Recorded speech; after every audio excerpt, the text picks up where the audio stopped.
Hey Canucks fans, should Gino Odjick be in the Canucks Ring of Honour?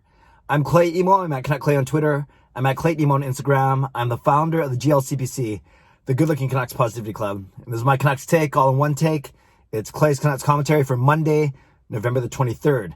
This is where you get Canucks insight that's positive and timely. Hope you had a great weekend. Don't forget to join me tonight at 10 p.m. for my weekly live stream. Can't wait to see all of you here on YouTube. Can't wait to chat about Canucks, return to play, maybe some of my vlogs from this week, including this topic, Gino. Okay, this topic has gotten a lot of traction over the past week on social media, especially because there's a fan who we follow each other on Twitter named Marsha, who's I think a friend of Gino, knows him personally, and has started a campaign to have the Canucks recognize Gino and put Gino up in the Ring of Honor. And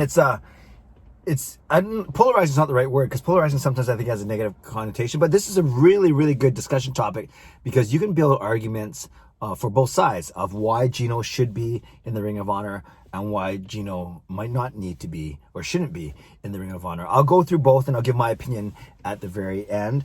But for those of you on this channel who are younger, who didn't get to watch Gino play, you may not know anything about him. You may know a little bit about him. You may have seen a couple highlights about him. You may have heard the story about him. But basically, he was a fourth liner. He was an enforcer.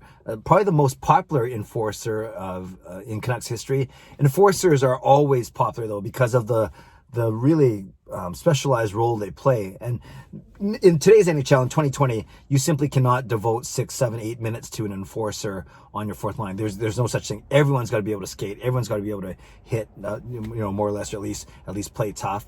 And so you're never truly gone are the days of a pure enforcer. But in hockey, all the way up until the 2000s, there was certainly a role for them, and Gino played that role really well for the Vancouver Canucks in the 90s. He played 8 seasons for the Canucks, played about 440, 450 games in those 8 seasons. But yeah, he never was more than a fourth liner, but in some of those seasons he played 60, 75 games. He was a reliable enforcer for sure, right? 440 games divided by 8 seasons. That's average of between 50 and 60 games. And his best season was actually right in the middle of that, 1993, 1994, where he got to play some first line minutes with Pavel Bure. And Gino actually had 16 goals in that season, 29 points, 16 and 13 for 29 points. Otherwise, he was typically 10 points a year, 15 points a year, that kind of thing. So he's a fourth liner. But he was so popular because you see highlights on YouTube of him skating around, going after guys with his equipment off, his jersey off, his shoulder pads off, his undershirt off. There's videos of him skating around with bare chested, trying to get at guys. And most importantly, when it came to on ice and off ice, he had a wonderful friendship, wonderful relationship with Pavel Bure, our Canucks Hall of Famer, one of the most popular players, probably the most exciting player in Canucks history. And not just as his running mate, as his line mate for that one season, but overall, Bure on the ice was protected by Gino. Gino protected all of his teammates, but really, Gino was known as Bure's bodyguard, just like Semenko was Wayne Gretzky's bodyguard. And then off the ice, they were really good friends as well. So that's a quick snapshot as to who who Gino Odjick was. Probably one of the Canucks, most popular Canucks in franchise history. So the reasons why people think he should get into the Ring of Honor is, and don't forget the Ring of Honor. I've talked about this recently before because I did that vlog 2 weeks ago about should Ryan Kesler get in the Ring of Honor. And we know that there's 7 players in the Ring of Honor right now. It's Orlin Kurtenbach, our first ever captain. It is Thomas Gradin, one of our best forwards and current scout. It is Pat Quinn, coach and GM, legendary, of course. It is Alex Burrows, the most recent inductee into the Ring of Honor. We know about him. There's Kirk McLean, outstanding goaltender. There's Harold Snepsts, who was played over 800 games with the Vancouver Canucks. Not the most skilled guy, but definitely a durable, rough and tough guy. And there's Matthias Olin, generally considered the best Canucks defenseman in franchise history. So there's 7 guys, all with varying degrees of pedigree, which I talked about in my Ryan Kesler video a couple weeks ago. And then there's, of course, the 6 that have their jerseys retired: Smeel, Linden, Naslin, Bure, and the 2 Sedins. So does Gino belong with those 7? People like Gino. He was popular, like I said. He had one really good season from a point standpoint, but he was very popular on the ice for his role as an enforcer. Off the ice, he was also very popular, did a lot in the community, especially an advocate for a lot of First Nations and Indigenous, I guess, initiatives, because that was his background, right? Growing up, coming from a reserve in Quebec. So there's that as well. And I think the thing that's really pushing this recently is in 2014, he was diagnosed with a terminal heart disease that he fought it off. He was close to dying, actually, back in 2014. Fought it off, thank God, and was getting better. It was classified as non-terminal over the past few years. And then 6 years later, this year, he's battling with it once again. And I admit, I don't know the prognosis now, if they're saying that he could pass soon. I sure hope not. But obviously, but the heart disease has come back. So these are all the reasons why someone would say Gino should get in. And it would certainly be a feel-good story. On the side of Gino should not get into the Ring of Honor, when it comes to actually on-ice accolades, you would say he was a fourth liner. He wasn't an impactful player. Sure, he was a popular player, but he wasn't the most impactful player. And there are a lot better players, at least statistically, that are not in the Ring of Honor for the Vancouver Canucks. Yes, Gino was one of the most popular players, but is this a popularity contest? So that's another thing.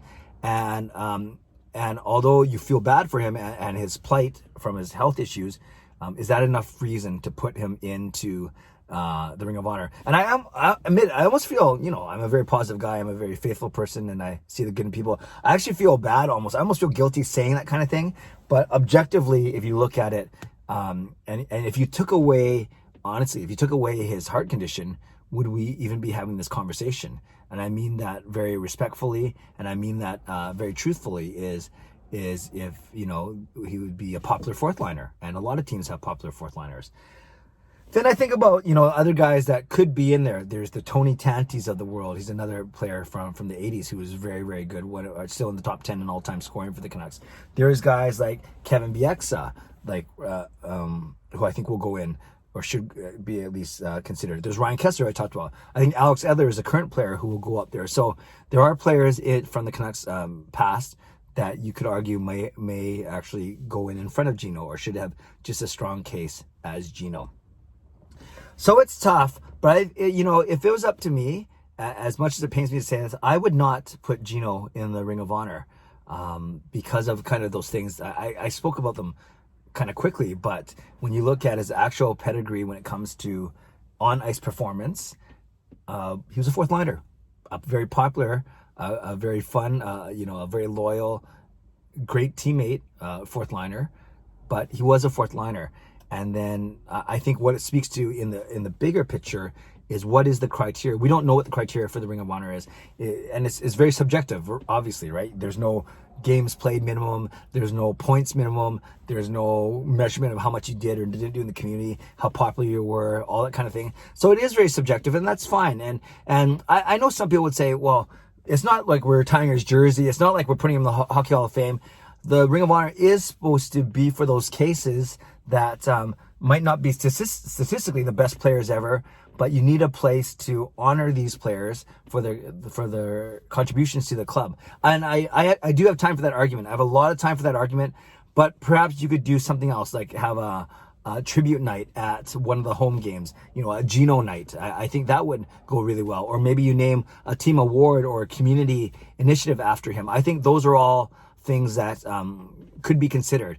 And I could see, whenever the fans are back in the arena, I could see a tribute to Gino night. And we could do that for a lot of players, actually, where you don't think they're Ring of Honor worthy, but you could dedicate a night to them where people could wear their jersey. You could do a quick highlight package, maybe bring them out for an interview during their intermission. And I think that would suffice. So bottom line, as popular as he was, as fun as he was to watch, and as much as we want to root for him in his health issues and to get healthy and to fight off his heart disease, I do think if I had to choose, I would vote for not putting Gino in the Ring of Honor, but I would look for another way to recognize him and his accomplishments and as a Vancouver Canucks player. So there we go. Canucks fans, I would love your feedback. Leave a comment below. I love to read, react, and reply. And if you are my age, and you remember Gino playing, maybe you could also share some memories of him down below in the comment section. So let me know what you think. I'd love to create some discussion around this topic. Subscribe if you'd like to. Like this video if you'd like to. Stay safe, stay healthy, take care of yourselves, and take care of each other. And I'll see you tonight at 10 p.m. for my YouTube live stream. God bless, and go Canucks go.